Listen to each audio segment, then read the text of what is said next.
നമസ്കാരം. ഇന്ന് ഈ വീഡിയോ എടുക്കുന്ന ദിവസം മാർച്ച് 21 ഇന്ന് മാമൻ്റെ രണ്ടാമത്തെ ആണ്ടാണ്, കളമശ്ശേരിയിലെ ശ്രീധരൻ മാമൻ്റെ. അപ്പം ഞാൻ ആണ്ടിന് പോകാൻ വേണ്ടിയിട്ട് ഓഫീസിൽ നിന്ന് നേരെ പ്രവീണിൻ്റെ കടയിലേക്കാണ് വന്നത്. അപ്പം നമ്മളൊരു 11:30 ഇറങ്ങാമെന്നുള്ള പ്ലാനിലാണ് വന്നിരിക്കുന്നത്. അവൻ എന്നോട് 11 മണിക്ക് ഇറങ്ങണം എന്നാണ് പറഞ്ഞത്. അപ്പോൾ ആ സ്ഥിതിക്ക് ഞാൻ നേരത്തെ അവൻ്റെ കടയിലേക്ക് വന്ന്, എന്നിട്ട് ഞാനും രേഷ്മയും കൂടെ വീട്ടിലേക്ക് വന്ന്. കാരണം ഞങ്ങൾ വീട്ടിൽ വന്നിട്ട് പിള്ളേരെയും കൂട്ടിയിട്ടാണ് പോകുന്നത് എവിടെയാണെന്ന് വെച്ച് കഴിഞ്ഞാൽ, എവിടെയാണ് ഇവർ ആണ്ട് നടത്തുന്ന ഒരു അനാഥാലയത്തിൽ ഭക്ഷണം കൊടുത്തിട്ടാണ് അതവർ ചെയ്യുന്നത്. നാളെ വരുന്ന ദിവസം ബലിയവർ വേറെ ഇടുന്നുണ്ട്. അത് 28 ഒറ്റയാണെന്ന് തോന്നുന്നു. അപ്പോൾ ഇത് അടുത്ത ഡേറ്റിൻ്റെ അന്ന്, കഴിഞ്ഞ വർഷവും 1-ാം ആണ്ടിൻ്റെ അന്നും അത് തന്നെയായിരുന്നു. ഫുഡ് ഒരു അനാഥാലയം, ചൊവ്വര എന്ന് പറയുന്ന സ്ഥലത്ത്, എറണാകുളം കാലടി പോകുന്ന വഴിയിൽ ചൊവ്വര എന്ന് പറയുന്ന മാതൃഛായ ബാലഭവൻ, അതുപോലെ ബാലഭവൻ, അവിടെ തന്നെ നമ്മൾ വാർദ്ധക്യം ചെയ്ത വൃദ്ധരായിട്ടുള്ള ആൾക്കാർ താമസിക്കുന്ന വാനപ്രസ്ഥം എന്ന് പറയുന്നത്. ഇങ്ങനെ 3 ബാച്ചായിട്ടാണ് അവിടെ ഇങ്ങനെ നടത്തുന്നത്. അത് മാതൃഛായ എന്ന് പറഞ്ഞത് ആൺകുട്ടികൾക്കുള്ള വസതിയാണ്. അതുപോലെ തന്നെ ഈ വാനപ്രസ്ഥം എന്ന പേരിലിട്ടിരിക്കുന്നത് ഈ വൃദ്ധരായ ആൾക്കാർ താമസിക്കുന്ന സ്ഥലം. അതുപോലെ തന്നെ മാധവം എന്ന് പറഞ്ഞിട്ട് പെൺകുട്ടികൾക്കുള്ള താമസ സ്ഥലം. അങ്ങനെ 3 സെക്ഷനായിട്ടാണ് ഈ മാതൃഛായ ബാലഭവൻ പ്രവർത്തിക്കുന്നത്. ആദ്യത്തെ ആണ്ടിൻ്റെ അന്നും അവിടെ ആയിരുന്നു ഭക്ഷണമൊക്കെ കൊടുത്തിരുന്നത്. അങ്ങനെയാണ് ചെയ്തത്, അല്ലാതെ വീട്ടിൽ ആയിരുന്നില്ല അന്നും. അപ്പോൾ ഇവ സെക്കൻഡ് ടൈമും ഈ മാർച്ച് 21 അവിടെ തന്നെ ഭക്ഷണം കൊടുക്കുക എന്നുള്ള രീതിയിലാണ് മാമിയൊക്കെ പ്ലാൻ ചെയ്തിരിക്കുന്നത്. അപ്പം നമ്മൾ അവിടെ വന്നു. കൃത്യം 1 മണിക്ക് ഉച്ചയ്ക്കുള്ള ഭക്ഷണമാണ് നമ്മൾ അറേഞ്ച് ചെയ്തിരിക്കുന്നത്. നേരത്തെ തന്നെ മാമിയും പൂജയാണത്, മാമിയുടെ അനിയത്തിയുടെ മകൾ, പിന്നെ മകൻ നന്ദു, അവർ നേരത്തെ എത്തിയിരുന്നു. ഞങ്ങൾ കുറച്ച് അത് കഴിഞ്ഞിട്ട് ഞങ്ങളെത്തി. ഞാനും പ്രവീണും രേഷ്മയും കുട്ടികളുമായിട്ട് എത്തി. ഞാൻ വണ്ടി ഓഫീസിൽ നിന്ന് നേരെ പ്രവീണിൻ്റെ വീട്ടിൽ വന്ന് അവരോടാണ് ഞാൻ വന്നത്. ഇത് കുറച്ച് ദൂരമുള്ള സ്ഥലമാണ്, എനിക്കറിയില്ല പോകാനായിട്ട്. അപ്പം ഞാൻ അവൻ്റെ ഒപ്പം വന്നു. പ്രസീതയൊക്കെ ലേറ്റായിട്ടേ വരുള്ളൂ, ഏകദേശം സമയമാകുമ്പോഴേക്കും. കാരണം കുട്ടിക്ക് അച്ചുവിന് പരീക്ഷയുള്ളത് കാരണം അവനെയും പരീക്ഷ കഴിഞ്ഞ് അവനെയും കളക്ട് ചെയ്തിട്ട് അവർ വേറെ വരും. അവരെത്തിയിട്ടില്ല.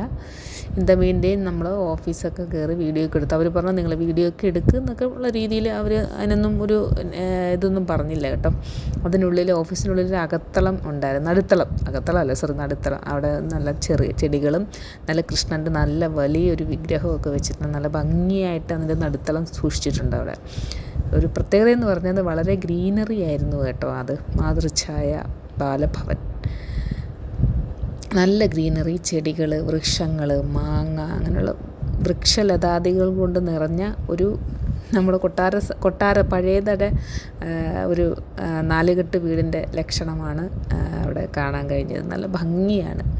തെച്ചിപ്പൂകളൊക്കെ ഇപ്പോൾ ഏതെങ്കിലും വീട്ടിലുണ്ടോ? ഇല്ല, ഒന്നുമില്ല. അപ്പോൾ ഇവിടെ തെച്ചിപ്പൂകൾ, പഴയ ചെടികൾ, മാവ്, അങ്ങനെയൊക്കെ ഉണ്ട്. മാമിയുടെ സന്തത സഹചാരിയായ സിന്ധു ഹസ്ബൻഡും ഒക്കെ വന്നിട്ടുണ്ട് കേട്ടോ ഇതിന് ഭക്ഷണം കഴിക്കാനായിട്ട്. പിന്നെ നമ്മൾ ആ ബാലഭവനിൽ നിന്ന് മാറിയിട്ട് വാനപ്രസ്ഥം, നമ്മുടെ വയസ്സരായ ആൾക്കാർ താമസിക്കുന്ന ആ സെക്ഷനിലേക്ക് വന്നു. അവിടുത്തെ അവർ ഊണ് കഴിക്കുന്ന സ്ഥലമാണ് ഇത് കേട്ടോ.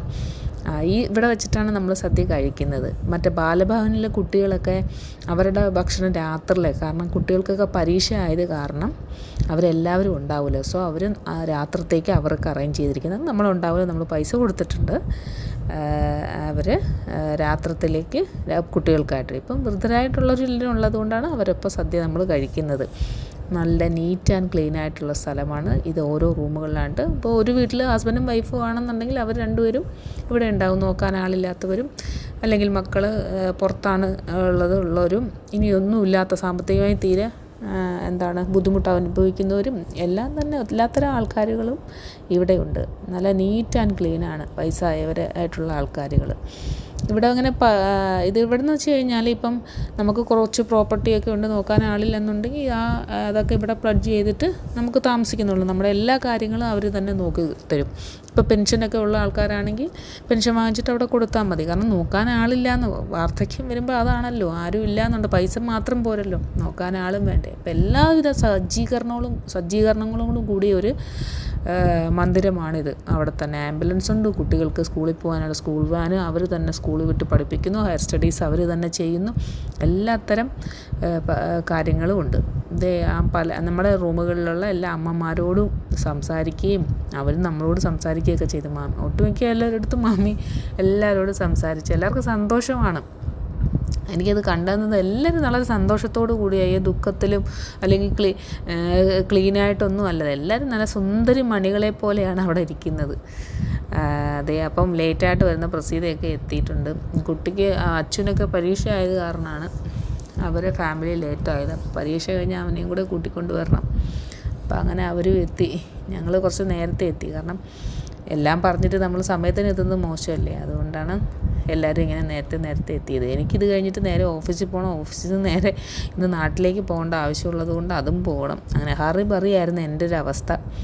അങ്ങനെ പ്രസീത എത്തി. ഇനി 12:30 ആയപ്പോഴത്തേക്ക് 12:45 ആയപ്പോഴത്തേക്ക് അവളെത്തി. അച്ചു ഒക്കെ വന്നതുണ്ടാവും.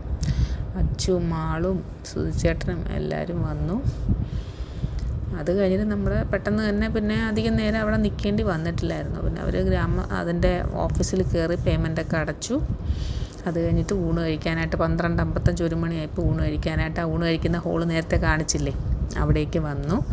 അവിടെ അമ്മമാരൊക്കെ അവിടെ ഉള്ളവരെല്ലാവരും ഇങ്ങനെ വന്ന് അവരുടേതായിട്ടുള്ള പാത്രങ്ങളിലാണ് അവരൊക്കെ കഴിക്കുന്നത്. നമുക്ക് ഇലയിട്ട് അവർ കഴിക്കാനായിട്ട് തന്നത്. നേരെ പോയി അങ്ങ് ഭക്ഷണം കഴിക്കുകയല്ല കേട്ടോ ഇവിടെ ഉള്ളത്.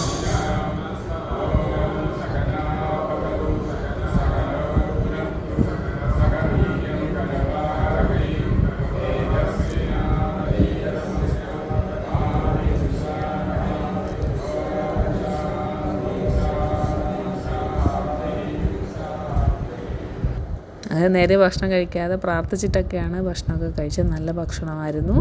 അത് കഴിഞ്ഞ് ഞങ്ങൾ പോകാനായിട്ട് ധൃതിയുണ്ട്, കാരണം നേരെ ഓഫീസിൽ പോകണമല്ലോ. അതുകൊണ്ട് ഞങ്ങൾ പ്രസീതയൊക്കെ അവിടെ കുറച്ച് കഴിഞ്ഞിട്ടാണ് ഇറങ്ങിയത്. ഞാനും പ്രവീണും രേഷ്മയൊക്കെ പിള്ളേരുമായിട്ട് ഞങ്ങൾ ഇറങ്ങി. അവൻ എന്നെ നേരെ ഓഫീസിൽ കൊണ്ടുവന്നൊക്കെ ആക്കി കേട്ടോ. അത് ഭയങ്കര ചൂടായിരുന്നു. അതെന്തായാലും ഞാൻ ഈ വണ്ടി എടുത്തിട്ടുണ്ടായിരുന്നില്ല, അവൻ ഓഫീസിൽ കൊണ്ടുവന്നാക്കി. അങ്ങനെ കംപ്ലീറ്റ് ആയി. ഓക്കെ.